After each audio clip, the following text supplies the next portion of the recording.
गुरुमुखो, मनुष्य शरीर के समान कोई शरीर नहीं है, इसलिए सब चर अचर जीव इसकी याचना करते हैं। गुरुमुखो, 84 लाख में भ्रमण करते हुए जीवात्मा को शरीर तो प्रत्येक योनि में प्राप्त हो ही रहा है, चाहे वह कीट पतंग का शरीर था, चाहे पशु का, चाहे पक्षी का और चाहे किसी अन्य योनि का।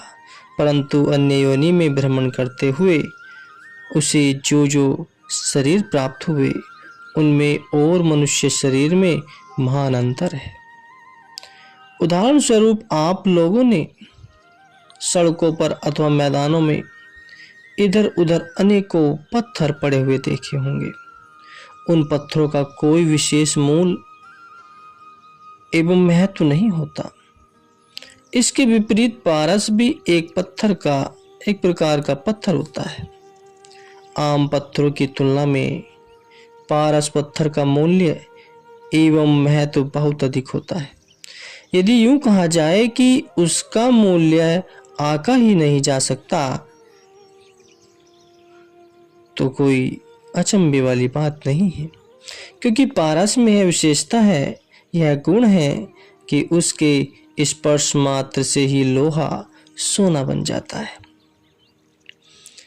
किंतु जब तक पारस के मूल्य, महत्व एवं उसके विशेष गुण की किसी को जानकारी न हो, तब तक एक मनुष्य उससे सही काम नहीं कर सकता, जिससे लाभ नहीं उठा सकता।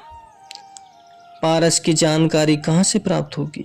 उसके जानकार और परखू जोहरी से। जोहरी की संगति में ही मनुष्य को पारस की सही परख पहचान प्राप्त हो सकती है। आम संसारी जिन्हें स्वयं ही पारस की विशेषता का पता नहीं, उसकी परख नहीं, उनकी संगति में मनुष्य पारस की परख पहचान भला कैसे कर सकता है? और जब तक उसकी पारस परख पहचान न हो, उसकी विशेषता का ही पता नहीं, तो मनुष्य उससे लाभ नहीं उठा सकता। ठीक उसी तरह मनुष्य योनि भी अन्य सभी योनियों से श्रेष्ठ है, लेकिन इसकी विशेषता महापुरुषों की संगति में आकर ही ज्ञात होती है। एक समय की बात है, एक राजा बड़ा ही सदाचारी और प्रजापालक था। एक बार उसको कहीं से पारस पत्थर प्राप्त हो गया। राजा ने उससे भरपूर लाभ उठाया और न केवल सोने से अपने खजाने भर लिए, अपितु प्रजा की भलाई के लिए भी अनेकों कार्य किए। एक दिन उसके मन में विचार उठा कि मैंने तो अपने खजाने सोने से भर लिए, क्यों न प्रजा में भी सोना वितरित करूं, ताकि राज्य में सभी लोग सोना पाकर समृद्ध हो जाएं और हर तरफ सुख शांति हो जाए।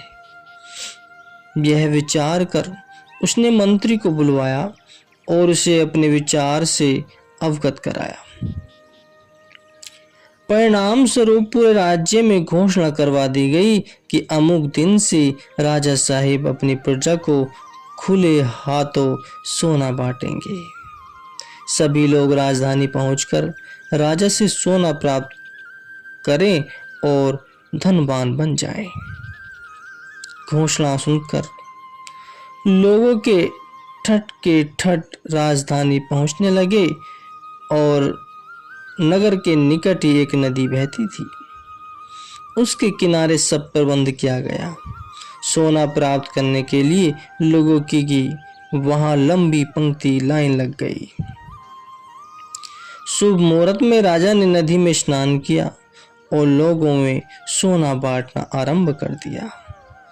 कई दिनों तक यह समारोह चलता रहा, तथापि लोगों की लाइन समाप्त होने में नहीं आ रही थी। एक दिन जबकि राजा प्रतिदिन की भांति सोना बांट रहा था, उसकी दृष्टि पंक्ति में खड़े हुए व्यक्ति पर पड़ी। उसे देखते ही राजा अपनी स्वर्ण जड़ित कुर्सी से उठकर खड़ा हुआ।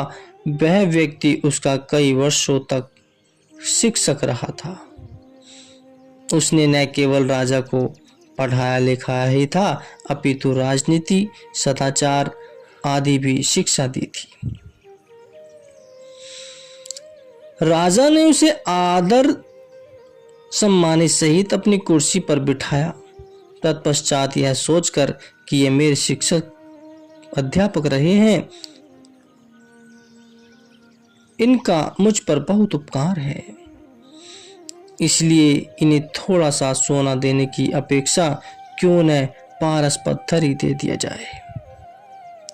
राजा ने वह पारस पत्थर जेब में से निकाला और उस व्यक्ति के हाथों में थमा दिया।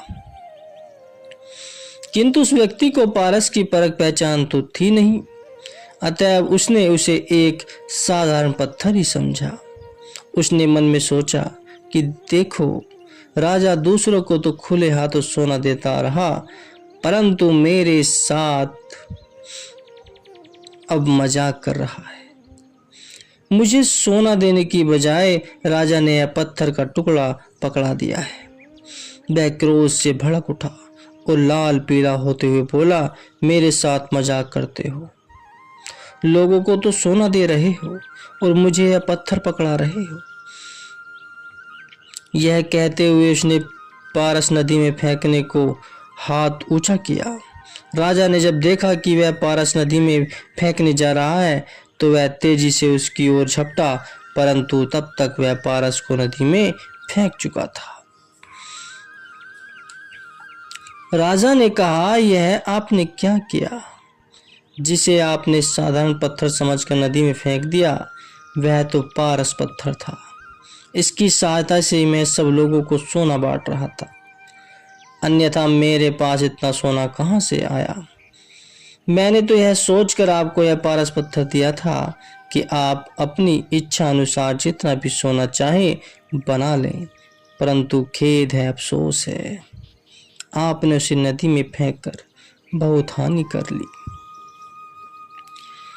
उस व्यक्ति ने जब राजा के मुख से यह वचन सुना, जिसे उसने एक साधारण पत्थर समझकर नदी में फेंक दिया, वह अमूल्य एवं दुर्लभ पारस था, तो उसे बहुत पछतावा हुआ, परंतु अब क्या हो सकता था। गुरुमुखो, कथाएं सत्य हो अथवा काल्पनिक, वास्तविकता को समझने में बड़ी सहायता होती है। इस कथा पर भी जरा हम विचार करें कि उस व्यक्ति ने पारस नदी में क्यों फेंका। इसलिए कि उसे पारस की परख पहचान नहीं थी, उसकी विशेषता और महत्व का उसे पता नहीं था। वह तो उसे एक साधारण पत्थर ही समझ रहा था। यदि उसने किसी परखू जोहरी की संगति की होती और उसे पारस पत्थर की परख पहचान होती, तो क्या वह उसे इस प्रकार नदी में फेंकता और हाथ में आया ऐसा स्वर्ण अवसर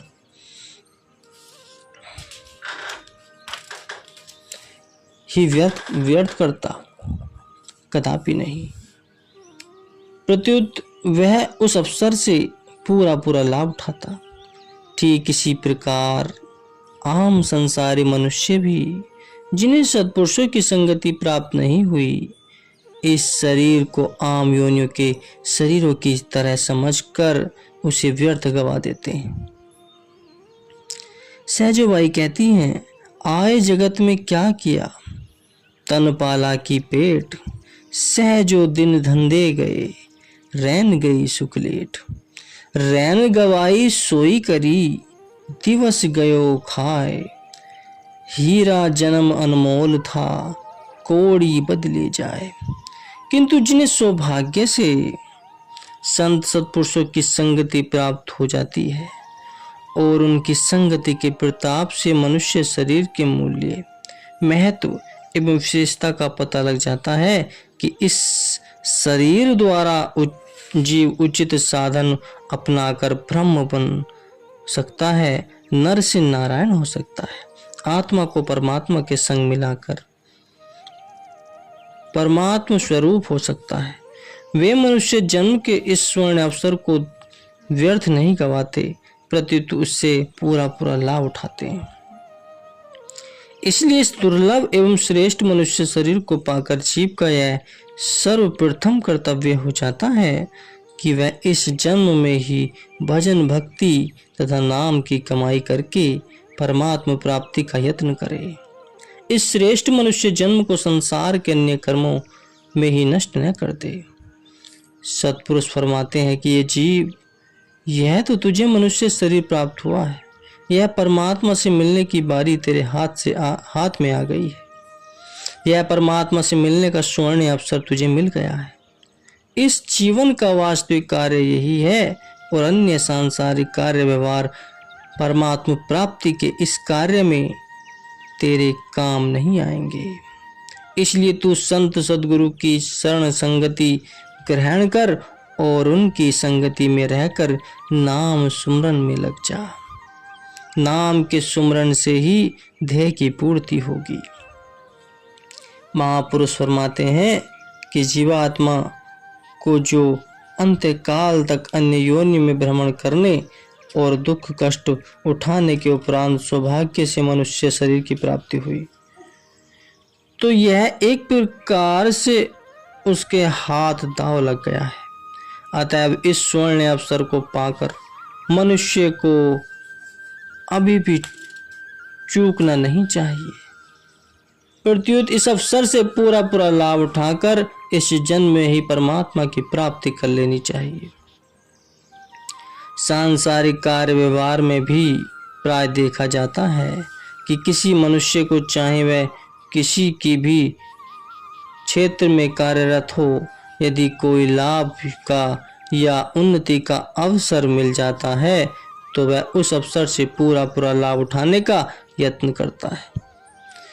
यदि वह उस अवसर से चूक जाए तो फिर बाद में उसे कितना पश्चाताप होता है, क्योंकि ऐसा अवसर पता नहीं जीवन में दोबारा हाथ आए कि न आए। सांसारिक कार्य व्यवहार में तो ऐसा अवसर हो सकता है, दोबारा हाथ भी न आए, परंतु मनुष्य जन्म का यह स्वर्ण अवसर जीव को बार बार नहीं मिलता।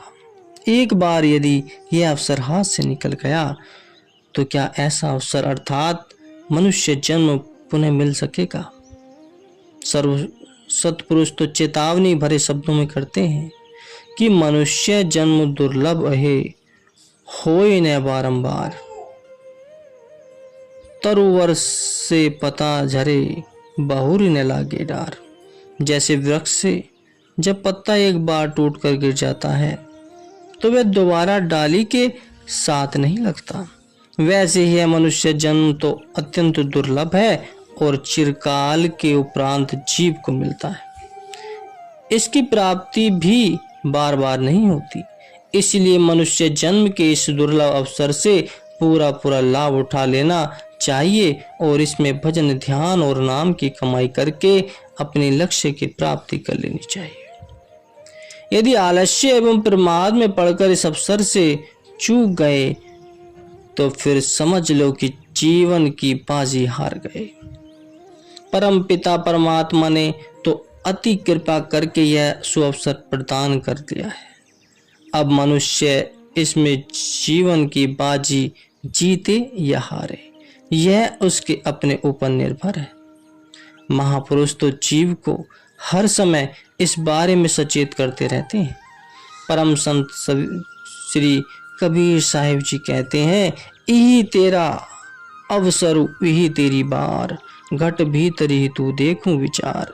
कहत कबीर जीती के हारी, बहु विधि कहिए पुकारी पुकारी। यह मनुष्य जन्म ही तुम्हारे लिए स्वर्ण अवसर है, यह परमात्मा से मिलने की बारी है। अपने हृदय में भली भांति विचार करके इस तथ्य को समझो। परम संत श्री कबीर साहिब जी कथन करते हैं कि हमने तो तुम्हें पुकार पुकार कर अनेक प्रकार से समझा दिया, अब तुम जीवन की बाजी जीतो या हारो, यह तुम्हारे ऊपर निर्भर है। यदि मनुष्य ने सत्पुरुषों के वचनों को मानकर और नाम सुमिरन तथा भजन से भक्ति करके इसी जन्म में ही परम मात्म प्राप्ति कर ली, परमात्मा की प्राप्ति कर ली तो समझो उसने जीवन की बाजी जीत ली। वह परमात्मा से एकाकार होकर परमात्मा रूप हो गया। इसके विपरीत यदि मन के धोखे में आकर और आलस्य एवं प्रमाद में पड़कर वह इस अवसर से चूक गया तो जीवन की बाजी हार कर बहुत बड़ी हानि कर बैठा। इस अवसर से चूक जाने के परिणाम स्वरूप उसे फिर से 84 के चक्कर में जाना पड़ेगा और फिर से नीच योनियों में भ्रमण करते हुए अंतकाल तक दुख कष्ट उठाने पड़ेंगे। अब विचार करो कि एक और तो सत्पुरुषों के वचन मानकर और नाम भक्ति की कमाई करके परमात्मा से मिलकर परमात्मा रूप हो जाना, ये कितना महान लाभ है। और दूसरी ओर मन के धोखे में आकर प्रमाद में पड़कर उन नीच योनियों की गहरी खाई में गिर जाना, जहां से वह अत्यंत कठिनाई से निकल कर आया था। यह कितनी महान हानि है। महापुरुषों ने इसी महान हानि की ओर संकेत किया और महापुरुष जो जीव के कल्याण और उसकी भलाई के लिए ही इस भूतल पर अवतरित होते हैं और जो दया एवं करुणा के सागर होते हैं, जीव की यह हानि नहीं देख सकते। इसलिए वे अपने वचनों द्वारा बार बार जीव को सचेत और सावधान करते हैं। सत्पुरुषों के चेतावनी भरे वचन हैं कि 184 भ्रमितः दुर्लभ जन्म पायो, नानक नाम संभाली तू 100 दिनु नेड़ आयो। कहते हैं कि हे जीव, 84 लाख योनियों में भ्रम माने के उपरांत तूने यह दुर्लभ मनुष्य जन्म पाया। अब इसमें नाम की संभाल कर अर्थात पल पल नाम का सुमिरन कर, अन्यथा वह दिन निकट आ रहा है जबकि तुझे फिर से 84 के चक्कर में जाना पड़ेगा।